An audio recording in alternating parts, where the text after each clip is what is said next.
கலகலா செய்யறதுக்கு ஒரு பாத்திரத்தில் ஒரு அரை கப்பு சர்க்கரை எடுத்துக்கலாம்.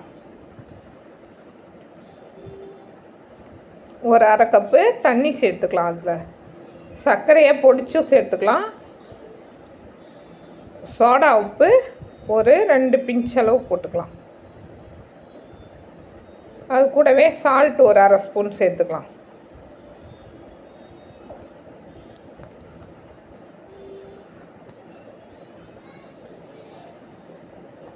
மைதா மாவு ஒரு 1.5 கப் சேர்த்துக்கலாம். நம்ம சர்க்கரை அந்த அதே கப்பால். கோதுமை மாவுலேயும் செய்யலாம். சேர்த்து நெய் ஒரு 4 ஸ்பூன் சேர்த்துக்கலாம். அதில்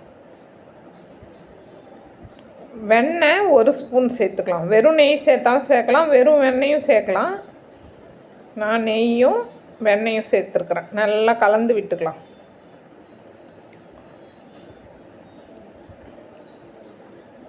நல்லா கலந்து விட்டுட்டு தேவையான அளவு தண்ணி சேர்த்து நல்லா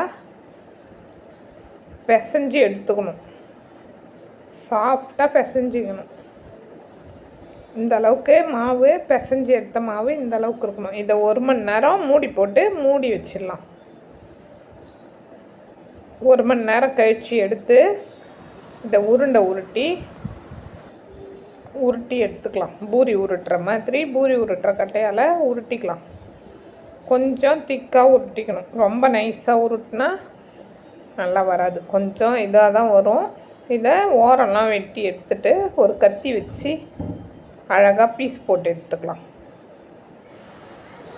சின்ன சின்ன பீஸாக போட்டு எடுத்து ஒரு பாத்திரத்தில் வச்சுக்கலாம்.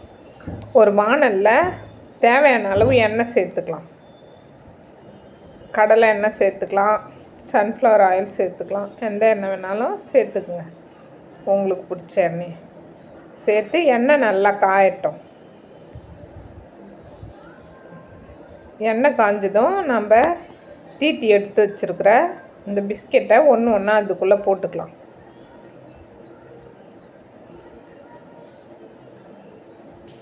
போட்டு எந்த அளவுக்கு போட முடியுமோ அந்த அளவுக்கு போட்டுக்கும். இதில்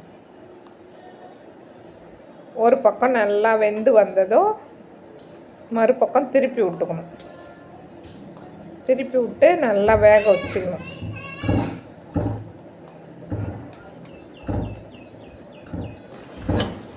நல்லா வெந்து வந்துடுது பாருங்கள்.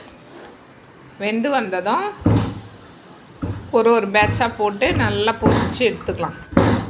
வெந்து வந்ததை வாரி ஒரு பிளேட்டில் வச்சுக்கலாம்.